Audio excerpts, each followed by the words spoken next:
Bismillahirrahmanirrahim. Assalamualaikum warahmatullahi wabarakatuh. Pendengar program masih di rumah dan sahabat dimanapun berada, alhamdulillah pada kesempatan kali ini kita mengawali acara perdana kita yang insyaallah sangat bermanfaat, yaitu dalam acara Ustadz Menjawab. Di studio telah hadir dua Ustadz kita, Ustadz yang insyaallah sudah dikenal di Wonosobo. Assalamualaikum Ustadz Haris Suharto. Waalaikumsalam warahmatullahi wabarakatuh. Bagaimana kabarnya Ustadz Haris? Alhamdulillah sehat. Ya, terima kasih. Yang kedua ada Ustadz Endang Bali.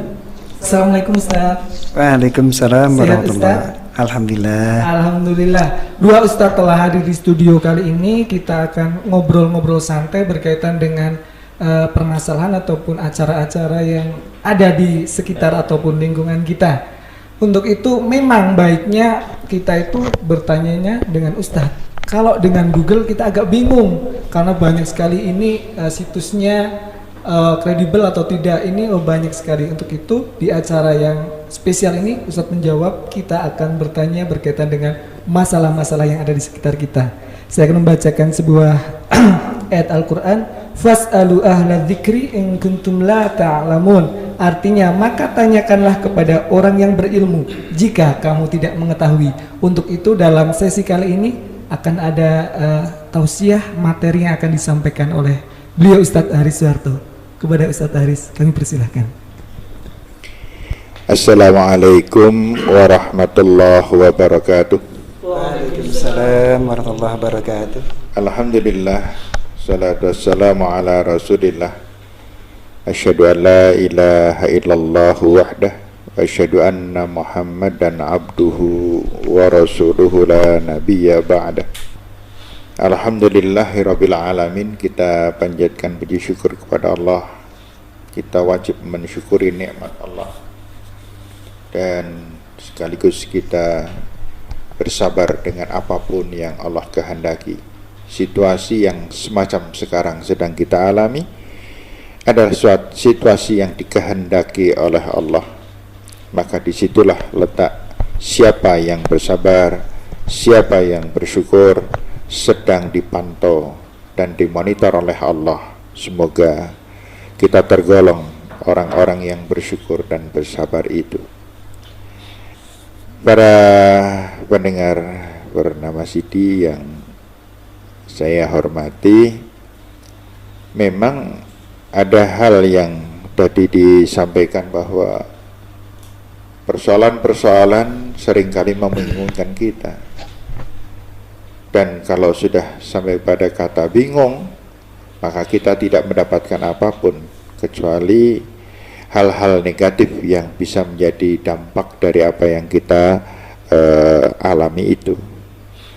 Persoalan-persoalan yang sering membingungkan dan terus berjalan permasalahannya yang paling dekat di dalam kehidupan kita adalah persoalan sholat. Persoalan sholat ini menjadi luar biasa disebabkan karena memang di antara sekian banyak ibadah yang kita lakukan, sumbernya adalah berasal dari sholat itu sendiri. Sehingga ketika kita mempelajari rukun Islam misalnya, maka setelah kita mengucap syahadat, maka syahadat itu tidak ada gunanya kalau kita tidak sholat.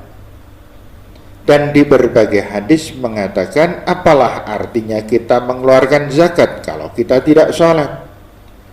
Apalah artinya kita siam Ramadan seperti yang sekarang sedang kita alami kalau kita tidak sholat? Maka orang-orang yang akan berangkat haji, tentu yang diutamakan, bisa jadi ada seorang teman mau berangkat haji, dia kebingungan. Kenapa? Karena selama ini dia tidak pernah sholat. Yang dibingungkan adalah ketika mau berangkat haji, bukan manasik hajinya yang dibingungkan, tetapi yang dibingungkan adalah bahwa dirinya nggak pernah sholat.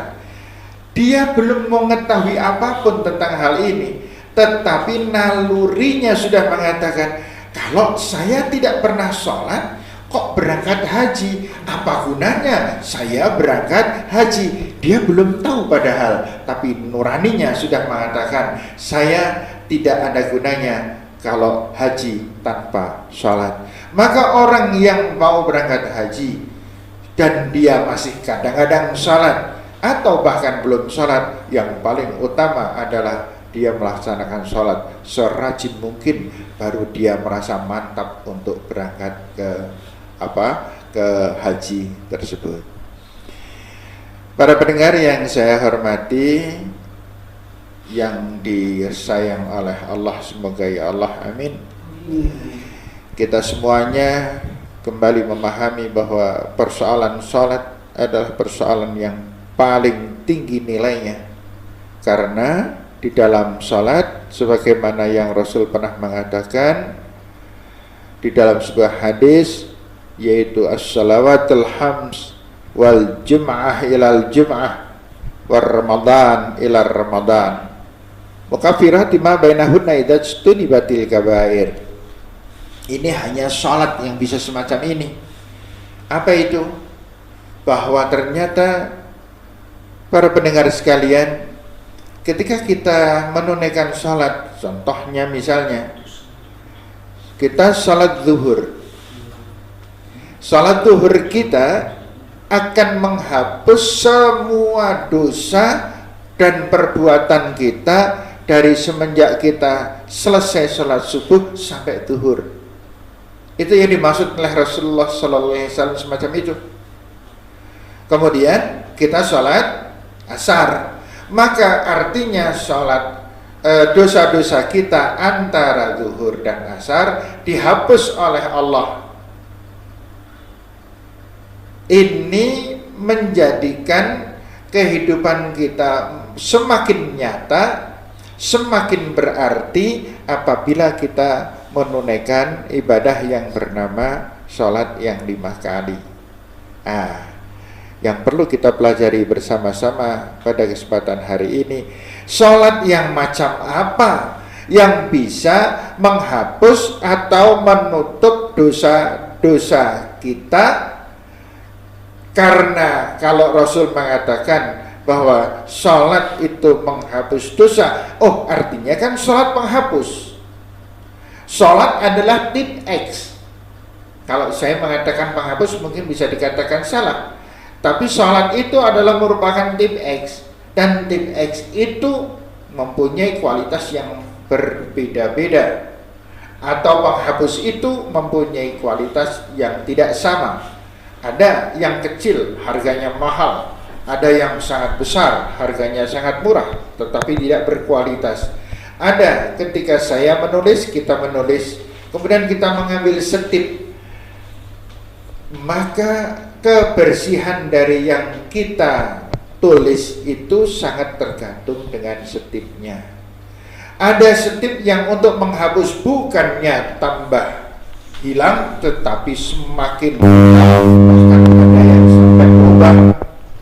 Namun ada setip yang dengan efektif sangat pandai menghapus apa yang menjadi tulisan dan kesalahan kita.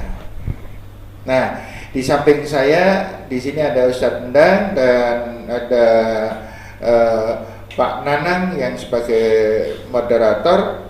Kalau nanti di dalam perjalanan saya menyampaikan ini mungkin ada keliru, ada salah, atau ada bahkan ada pertanyaan, silahkan aja. Saya dipotong tidak apa-apa karena ini situasinya serba luas dan serba bebas, dan semoga para pendengar juga bisa maklumi mendengarkan ini, materi ini pun juga dengan santai saja. Silahkan monggo ditinggal masa sambil sambil punya acara apa, karena kita mempunyai acara ini tidak dibuat secara formal, jadi secara leluasa saja. Santai ya Pak.